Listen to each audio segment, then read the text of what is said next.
Hello dear students, welcome in this video. आज की इस वीडियो में हम पढ़ने वाले हैं डीएवी क्लास 7 का SST chapter number 4 air around us. तो इसको मैं एक पार्ट में पढ़ा चुकी हूँ। आज हम इसका आगे का पार्ट में पढ़ेंगे। इसके पिछले पार्ट में पार्ट 1 में हमने पढ़ा था कि एटमॉस्फेयर के 4 लेयर्स होते हैं, ट्रोपोस्फियर, स्ट्रेटोस्फियर, मेसोस्फियर और थर्मोस्फियर। इनके बारे में हमने पढ़ा था। और हमने पढ़ा था एयर एंड इट्स कंपोजिशंस की हवा में कौन कौन सी गैसेस कितनी मात्रा में है। तो और आज हम जो पढ़ने वाले हैं वो हमारा टॉपिक है पॉल्यूटेंट्स इन द एयर। तो डियर स्टूडेंट्स, जो बच्चे न्यू हैं, पहली बार देख रहे हैं, चैनल को सब्सक्राइब कर लें और वीडियो को शेयर भी करें अपने फ्रेंड्स में ज़रूर, क्योंकि आपको यहाँ पे एसएसटी का पूरी हर चैप्टर का एक्सप्लेनेशन मिलेगा और सॉल्यूशन भी उसका पूरी तरह से मिलेगा। तो चलिए आज शुरू करते हैं। Pollutants in the air, air में प्रदूषण। Beside the natural combination of gases, water vapors and dust particles, the atmosphere continuously receives man-made substances of both solid and gaseous nature, largely due to multiple human activity। यानी कि जैसे कि हमने पिछले part 1 में पढ़ा था इस चैप्टर के कि एयर में क्या क्या है, गैसेस हैं, वाटर वेपर्स है और डस्ट पार्टिकल्स है। तो इन तीनों के अलावा भी गैसेस में एयर में, हवा में मल्टीपल ह्यूमन एक्टिविटी के कारण, यानी कि लोगों के द्वारा ह्यूमन की जो अलग अलग एक्टिविटी है उसके कारण से बहुत बड़ी मात्रा में, लार्जली बहुत बड़ी मात्रा में लगातार जो है मैन मेड, मानव निर्मित सब्सटेंसेस जो है वो सॉलिड और गैसेस फॉर्म में रिसीव कर रहा है एटमॉस्फेयर। तो ये सारे के सारे जैसे कि पॉल्यूशन के जो कारण हैं, वे गाड़ी वगैरह के धुएं निकलते हैं और भी अदर जितने भी तरह के मैन मेड सब्सटेंसेज हैं, उन सब के जो गैसेज हैं, गैसेस फॉर्म में होती हैं, कुछ सॉलिड पार्टिकल्स भी होते हैं, वो सभी भी इस एयर में मिक्स होते जा रहे हैं। For example, flying automobiles in cities release gases pollutants like carbon monoxide, sulphur dioxide and lead particles, causing air pollution, which in turn in a case cause of several diseases। तो example के रूप में जैसे कि cities में क्या होता है कि ऑटोमोबाइल से गाड़ियाँ वगैरह हैं वो सब जब चलती हैं तो उनसे जो धुआं निकलता है, तो उनसे जो पॉल्यूशन, जो गैसेस जो निकलती हैं, पॉल्यूटेंट्स गैसेस, तो उसमें क्या है, कार्बन मोनोऑक्साइड है, सल्फर डाइऑक्साइड है, लेड पार्टिकल्स हैं। तो ये सब क्या होती है, जाकर के एयर को पॉल्यूट करती है, प्रदूषित करती हैं, और जिसके कारण से कई सारी बीमारियां जन्म लेती हैं। The smoke particles when combined with fog form smoke, causing serious health problems like irritation in eyes, skin diseases, respiratory diseases, etc। जब ये स्मोक पार्टिकल्स जो होते हैं वो फॉग के साथ कंबाइन हो जाते हैं, मिल जाते हैं, तो क्या बनता है, स्मोक बनता है। स्मोक का SM लीजिए और फॉग का OG, दोनों मिल करके स्मोक और फॉग मिलकर स्मोक बन गया। और इनसे बहुत सारे सीरियस हेल्थ प्रॉब्लम्स क्रिएट होते हैं, जैसे कि इरिटेशन, आइज़ में irritation, skin diseases, respiratory diseases, इस तरह के बहुत से बड़े बड़े बीमारियां क्रिएट होती हैं ये पॉल्यूटेड एयर के कारण, क्योंकि इन्हें हम सांस के द्वारा अंदर लेते हैं, तो इससे कई सारी बीमारियां जन्म लेती हैं। Occasionally, volcanic eruption in some countries also add solid and gaseous substances in large quantity to the atmosphere। और कभी कभी क्या होता है कि कई सारे देशों में वॉल्केनिक इरप्शंस होते हैं, यानी कि वॉल्केनिक जो है सो वो बाहर निकलते हैं, ज्वालामुखी फटता है, तो उसमें क्या होता है कि उसमें अंदर से जो मैग्मा निकलता है तो बहुत ज़्यादा धुआं और गैस वगैरह निकलते हैं, तो उसमें बहुत सारे सॉलिड और गैसेस सब्सटेंसेस जो निकलते हैं वो भी जाकर के एटमॉस्फेयर में बहुत बड़ी मात्रा में मिक्स हो जाते हैं, जिससे कि एयर हमारा पॉल्यूट होता है। Sometimes forest fires add pollutants and cause further damage to the atmosphere. और कभी कभी क्या होता है कि जंगलों में आग लग जाती है, तो जिसके कारण से जब आग लगती है तो बहुत ज़्यादा धुआं उससे उत्पन्न होता है, जो कि एटमॉस्फेयर को डैमेज करता है। जैसे कि अभी हमने कुछ साल पहले ही देखा था कि अमेजन के जंगलों में आग लग गई थी, तो ऑस्ट्रेलिया के जंगलों में आग लग गई थी, तो उससे इतना ज़्यादा पॉल्यूशन, इतना ज़्यादा धुआं जो निकला, वो सब कहाँ गया, वो सारा का सारा एटमॉस्फेयर में गया। तो इससे क्या हुआ, एयर पॉल्यूट हो गया हमारा। We should have an awareness of this pollutants so that they are reduced in the atmosphere. हमें इन सब चीज़ों के बारे में, इस पॉल्यूटेंट्स के बारे में जागरूक होना पड़ेगा, जागरूक होना चाहिए ताकि हम इसे जो है वो एटमॉस्फेयर्स में कम कर सकें। अब है हमारा do you no. Pollution is also caused by burning husk of the farmers. ये पॉल्यूशन जो है वो फार्मर्स के द्वारा जो हस्क को जलाया जाता है उसके कारण से भी बहुत ज़्यादा फैलता है।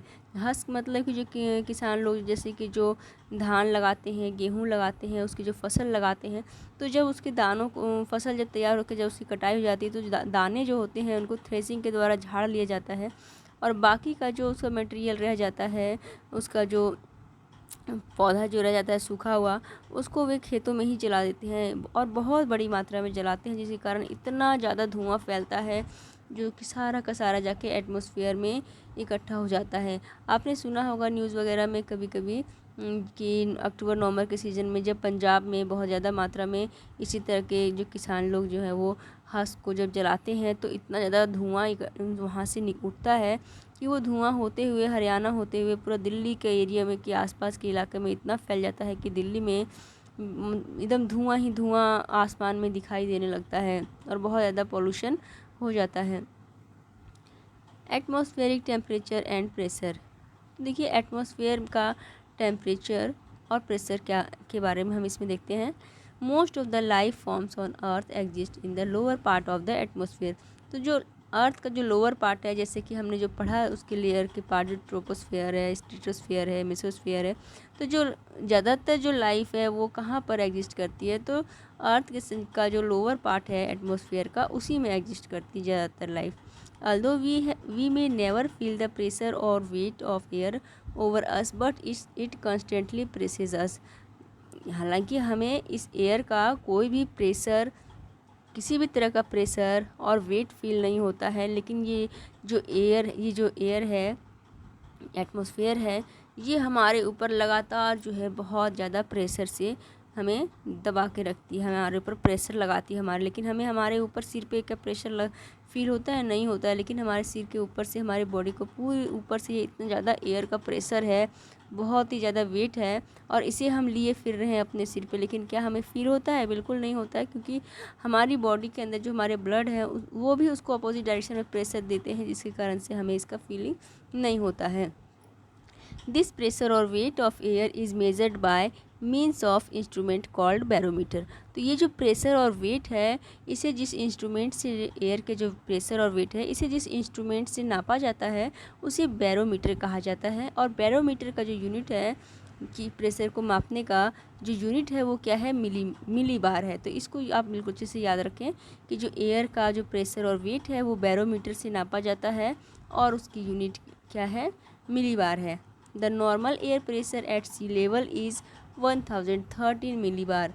जो नॉर्मल एयर प्रेशर है सी लेवल पर, समुद्र के लेवल पर, वो कितना है? 1013 मिली बार है। As we go higher on the mountains और travel in air we notice our ears pop. This is due to the drop in the air at temperature and atmospheric pressure. तो देखिए सी level पे जो pressure है वो इतना है, लेकिन जैसे जैसे हम ऊंचाई की ओर जाते हैं, माउंटेन्स की ओर जाते हैं, ट्रैवल करते हैं ईयर में, तो हमने नोटिस किया होगा कि हमारे कानों पे जो है क्या है? दबाव पड़ता है। और ये किस लिए और कैसे, इसके किस कारण से होता है? क्योंकि जो टेम्परेचर है वो एयर का, एटमॉस्फेरिक जो प्रेशर है वो धीरे धीरे कम होते जाता है, क्योंकि जितना ऊपर हम जाते हैं उतना ऊपर एटमॉस्फेयर का जो डेंसिटी है वो कम होते जाती है, उसका प्रेशर कम होता जाता है। This variation in atmospheric temperature and atmospheric pressure divides the atmosphere in different layers. यही वेरिएशन के कारण जो एटमॉस्फेरिक टेम्परेचर है, एटमॉस्फेरिक टेम्परेचर के वेरिएशन में और उसके प्रेशर में जो अलग अलग वेरिएशन है, डिफरेंसेस है, इसी कारण से एटमॉस्फेयर को अलग अलग लेयर्स में डिवाइड किया गया है। हर लेयर में अलग अलग टेम्परेचर, अलग अलग प्रेशर होता है और उसी के आधार पर एटमॉस्फेयर को अलग अलग लेयर्स में बांटा गया है। अब हमारा नेक्स्ट है wind. In an area where temperature rises high the air gets heated and rise upward. जिस एरिया में टेम्परेचर बहुत ज़्यादा हाई होता है तो वहाँ पे क्या होती है? हवा गर्म हो जाती है और ऊपर की ओर उठने लगती है। This cause fall in air pressure and the area दस बिकम्स लो प्रेशर एरिया। और यह किस कारण से होता है? ये एयर के प्रेशर के कारण से उस एरिया में बन जाता है और इस कारण से उस एरिया में जो प्रेशर होता है वो लो हो जाता है। लो तो उसे लो प्रेशर एरिया कहा जाता है, क्योंकि वहाँ की हवाएं गर्म होकर के ऊपर उठ जाती हैं, तो वहाँ नीचे में लो प्रेशर एरिया हो जाता है। The space vacated by hot air is replaced by cold denser air of the surrounding high pressure areas. तो जैसे कि जैसे कि यहाँ पर ये हॉट एयर है और यहाँ कोल्ड एयर है, ठीक है। कोल्ड एयर वाला एरिया है, जैसे कि इक्वेटर पे है, तो वहाँ पे अर्थ के जो इक्वेटर वाला के जो जगह एरिया है वहाँ पर क्या है, बहुत हॉट है, और जो इधर पोल वाला एरिया है वो वहाँ बहुत कोल्ड रीजन है। तो यहाँ पे बहुत ज़्यादा गर्मी होने के कारण से हवाएं क्या है, गर्म होकर के ऊपर उठती जाती है। तो यहाँ पे जो जगह खाली हो जाती है यहाँ पर, तो इस जगह को भरने के लिए इधर से जो कोल्ड एयर्स है वो इधर की ओर आने लगती है, और ये हॉट एयर्स ऊपर की ओर उठती है और ये इधर की ओर जाती है। तो इस तरह से ये क्या बन जाता है, इस तरह से ये हवा बन जाती है, विंड बन जाती है। This flow of movement of air is called wind. तो इस तरह का जो फ्लो होता है एयर का, यानी कि ऊपर उठना गर्म होकर के, और ठंडा वाला फिर इस खाली जगह में आना, फिर इधर वाला गर्म होकर ऊपर उठना, और ठंडी वाली इधर से इधर आना, चाहे इधर से इधर आना ठंडी वाला, और ऐसे ऊपर उठना, तो ये क्या कहलाता है, ये कहलाता है विंड। इसे ही हम हवा कहते हैं। This wind always flows from high pressure area to low pressure area. तो इस प्रकार से जो विंड है वो हमेशा हाई प्रेशर एरिया से लो प्रेशर एरिया की ओर चलती है। The phenomenon of monsoon is a good example of such seasonal winds. तो जो मानसून है वो इसका एक अच्छा एग्जाम्पल है, जैसे कि सीजनल विंड्स होते हैं वो इसके अच्छे एग्जाम्पल हैं। कि उसमें क्या होता है, समुद्र से जो हवाएं गर्म होकर ऊपर उठती हैं वो लैंड की तरफ बढ़ती हैं, जहाँ पर क्या है, लो प्रेशर एरिया है, सॉरी समुद्र में जहाँ लो प्रेशर एरिया है वहाँ से ये हाई प्रेशर ऊपर उठते हुए लैंड की ओर बढ़ती हैं, और जो लैंड की जो गर्म हवाएं हैं जो ऊपर उठ रही हैं वो अब इधर लो एरिया की ओर बढ़ती हैं। This change is cause due to unequal heating of land and water. और ये चेंजेस किस कारण से होती है, ये चेंजेस होती हैं लैंड और वाटर पे अनइक्वल हीटिंग के कारण, कि लैंड पे ज़्यादा गर्मी होती है और वाटर पे कम गर्मी होती है, इस कारण से ये सब होता है। लैंड का एरिया जो होता है वो ज़्यादा गर्म होता है धूप से, तो वहाँ की हवाएं ऊपर उठती है, जबकि जो वाटर का एरिया, सी का एरिया होता है वो पानी वाला, वो कम गर्म होता है, तो वो आगे की ओर इधर जो वैकेंट हो जाता है एरिया यहाँ का, वहाँ पे लो प्रेशर एरिया का, तो उसी ओर बढ़ती है। तो इस कारण से ये होता है। Our country receives monsoon rains which supports our agriculture economic. हमारे देश में मानसून रेन्स होता है, और जिससे क्या होता है कि हमारी एग्रीकल्चर जो है वो उसको सपोर्ट मिलती है। उस एग्रीकल्चर बड़े पैमाने पे जो इंडिया की एग्रीकल्चर है वो मानसून पे डिपेंड है, क्योंकि मानसून जब आता है तो बहुत ज़्यादा बारिश होती है और एग्रीकल्चर होता है, खेती होती है, जो कि जिससे क्या है कि हमारी इकोनॉमी को भी वो प्रभावित करती है। This our country is a very much dependent on the monsoon rainfall. तो इसलिए जो हमारा देश है वो मानसून रेनफॉल पे बहुत ज़्यादा डिपेंडेंट है, क्योंकि हमारे यहाँ इतनी सिंचाई की व्यवस्था नहीं है, और जहाँ है भी तो किसान इतने जागरूक नहीं हैं, वे मानसून की वर्षा पे ही निर्भर रहते हैं, और जब बारिश का सीज़न होता है उसी समय वे अपनी ज़्यादातर फसलें लगाते हैं। नेक्स्ट हमारा, do you know atmospheric temperature and pressure are opposite to each other on the earth surface. Higher the temperature lower is the air pressure. तो जो एटमॉस्फेरिक टेम्परेचर और प्रेशर है ये अर्थ के सरफेस पे एक दूसरे के अपोजिट होते हैं। जैसे कि जो हायर होती है वो टेम्परेचर जो होता है वो हायर होता है, और जो एयर प्रेशर होता है वो लोअर होता है। नेक्स्ट हमारा है mechanism of rainfall. As the hot air rises it reaches high in the atmosphere where it cools down due to the presence of low temperature there।